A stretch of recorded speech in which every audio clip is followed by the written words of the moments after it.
So sabi dito ni Media Watch, showbiz industry nananawagan sa agarang pagbabalik ng Tape Incorporated matapos ang pagpanaw ni Chairman Romeo Nonong Halushos Sr.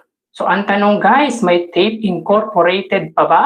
Grabe yung pangahype ni Media Watch using the passing of Halushos Patriarch na si Romeo Halushos. Ginamit nito guys yung pagpanaw ni Romeo Halushos para pag-usapan yung talagang sinusuportahan nga po niyang production company na Tape Incorporated. So naglabas siya ng ganitong statement nang wala pong confirmation kung talaga pong babalik po ang Tape Incorporated sa showbiz or sa entertainment industry. So again, ulitin natin guys, may Tape Incorporated pa ba?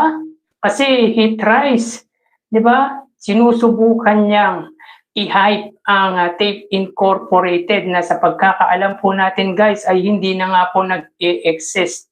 Di ba? Talagang ini-insist niya guys, di ba, na muling makabalik ang totoong sinusuportahan niyang production company. So, even without any confirmation guys, ay nagbigay siya ng statement tulad nga po nito. Sobrang pangahype guys ang ginagawa ni Media Watch sa Tape Incorporated. Sino kayang taga-showbiz guys? Sinong taga-showbiz ang nagpapabalik sa Tape Incorporated? Kasi guys, pagkakaalam po natin ay hindi naman po maingay yung pangalan ng Tape Incorporated. Walang any report na pinatutungkulan ang pagbabalik nga po ng Tape Incorporated. So todo pa-hype lang po guys. Hindi pinag-uusapan sa mainstream media, even sa social media, na magbabalik nga po ang Tape Incorporated. Talagang ginagamit lamang po ni Media Watch yung pagpanaw ni Romeo Halushos para pag-usapan yung nasabing production company. Hindi po tayo naniniwala na muling magbabalik ang Tape Incorporated. Bakit kanyo guys? Sa pagkakaalam po natin ay malaki nga po ang utang ng Tape Incorporated. Di ba? Kung bibigyan sila ng pagkakataon, saan kaya ang TV channel or TV station sila pupunta? Sa GMA? Alam naman po natin, nagkaroon ng parang sigalot ang GMA at ang Tape Incorporated. Di ba? Kinasuhan ng GMA ang Tape Incorporated dahil di ata nakapagbayad ng utang. Diba? Tapos kung sa TV5 nandun ang 8 Bulga, kaya malabo guys, malabo na makabalik ang Tape Incorporated. At ang tanong pa po dito guys, nakapagbayad na po ba ang Tape Incorporated sa mga talent at sa mga host nito? Dahil nababalita nga po guys ay hindi pa po buo ang binayad ng management ng Tape Incorporated sa mga dating host nito sa tahanang Pinasaya. So, medyo malabo guys na muling makabalik ang Tape Incorporated. If ever man saan TV stations po sila, napakalabo nung write-ups na ito ni Media Watch. Talagang gusto lang i-hype. Gusto lang po i-hype ni Media Watch ang sinusuportahan niyang production company na Tape Incorporated. Di ba? Ini-insist niya guys na muling magbabalik. Dati niya pa pong ini-insist yan na magbabalik ang Tape Incorporated. Wala na pong Tape Incorporated Bankrupt na nga po Di ba?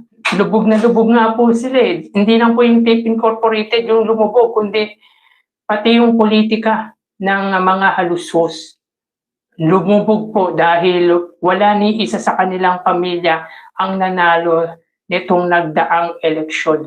Talagang sinusubukan lang po ni Media Watch na maging relevant using yung Tape Incorporated, yung pagkamatay nga po ng matandang Halushos na si Romeo Halushos. Grabe guys, no? Sabi, nananawagan yung showbiz industry sa agarang pagbabalik ng Tape Incorporated. Pero kung i-check natin guys, yung social media, even yung mainstream media ay hindi po napag-uusapan yung pagbabalik ng Tape Incorporated. Even any report guys, walang nababalitang binalita ng anumang TV stations na muling magbabalik ang Tape Incorporated. At ang maganda pa sa sinabi nito guys, dumagsa daw ang mga nakiramay sa pamilya Halusos. So grabe, di daw makahulugang karayom. So sobra palang dami ang pumunta sa burol or sa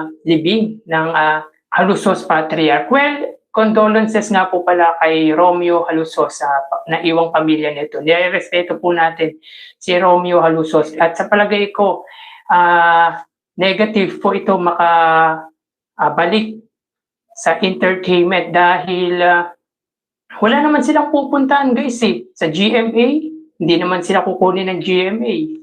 Sa TV5, malabo din po. Pwede mag-produce guys yung Tape Incorporated. Nga lang, hindi po natin alam kung papatok ba. So, kung bumalik man po guys, ang Tape Incorporated, siguro mas maganda guys sa politika. Since politically inclined naman yung pamilya Halusos, doon po pwede silang manalo. 'Di ba? Alam nila yung pasikot-sikot sa politika. Kahit sabihin po natin na natalo sila nitong nagdaang eleksyon, po pwede pa rin pong manalo ang Halusos sa politika. Pero sa pagbabalik nila or kapag bumalik sila sa showbiz, ay malabo po guys. Malabo po. Dahil malamang sa malamang, ang mga supporter, yung mga nagmamahal sa Tito Vic and Joey, sa Eat Bulaga, sa Legit Dabar Cats, ay muling maglalabasan. 'Di ba? Dahil hindi po nakalimutan, hindi pa po nakakalimutan ng halos karamihan sa mga supporter ng Eat Bulaga, ng Tito Vic and Joey yung ginawa nila sa Legendary Trio. Binastos nila guys ang Legendary Trio. Sabihin po natin, nakalimutan na po yan ng TVJ, pero hindi pa rin po maganda ang ginawa nila sa TVJ at malamang ay hindi pa po naka-recover or hindi pa po nakakalimutan ng ilan sa mga solid supporter ng Eat Bulaga yung ginawa ng mga Halusos sa Legendary Trio. Di ba? Na-disrespect ang TVJ, na-disrespect yung mga crew, yung even yung mga Legit Dabar Cats dahil parang binaliwala nila yung contribution na ibinahagi ng mga host. Di ba? Binaliwala nila. Basta-basta na lang silang magtatanggal, mag-aalis. Palagay ko kapag bumalik sila guys, marami ang maglalabasang supporter ng Eat Bulaga, ng Tito Vic and Joey para i-bash sila. Hindi pa po nakaka-recover yung mga... Ako guys ako ayokong bumalik ang Tape Incorporated. Hindi dahil sa ayaw ko guys naaawa lang ako dahil baka lalo pa pong ikalugmok ng pamilya Halusos kapag bumalik sila sa showbiz. Diba? Walang kasiguraduhan sila sa showbiz, wala silang po pwedeng mapuntahan anong TV station. GMA, malabo sila sa GMA dahil alam ko may kaso sila may utang pa sila sa GMA. Ewan lang po natin kung nakapagbayad na po sila. And yet, yung mga dati nilang talents, yung host ng Tahanang Pinasaya ay hindi pa totally settled. Kumbaga, hindi pa nila nababayaran ng buo. Marami pa silang utang. So, imposible talaga na bumalik ang Tape Incorporated sa entertainment industry. Mahihirapan po sila. Hindi na po tulad noon, yung Tape Incorporated na kung saan ay nandun pa po ang TVJ. So, anong or sino ang magiging pundasyon ng Tape Incorporated ngayon?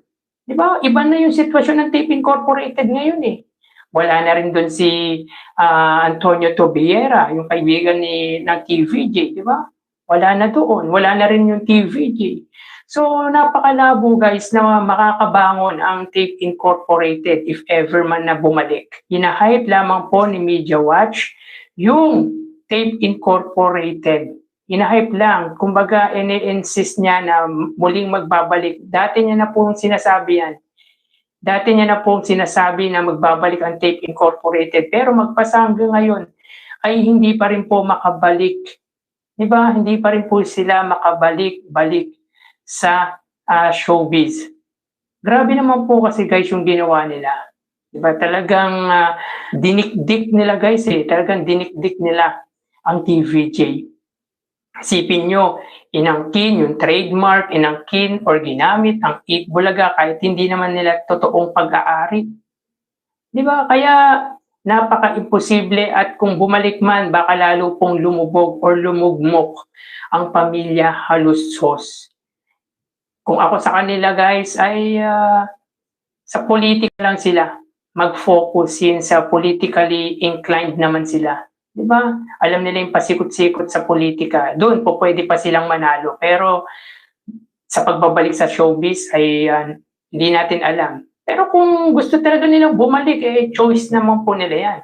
Di ba? Choice naman po ng Take Incorporated yan. Since sila naman po ang magluluwal ng pera. Ewan na kung meron pang pondo ang mga Halusos. Pero choice po nila. Kung gusto nilang bumalik, hayaan natin. Di ba?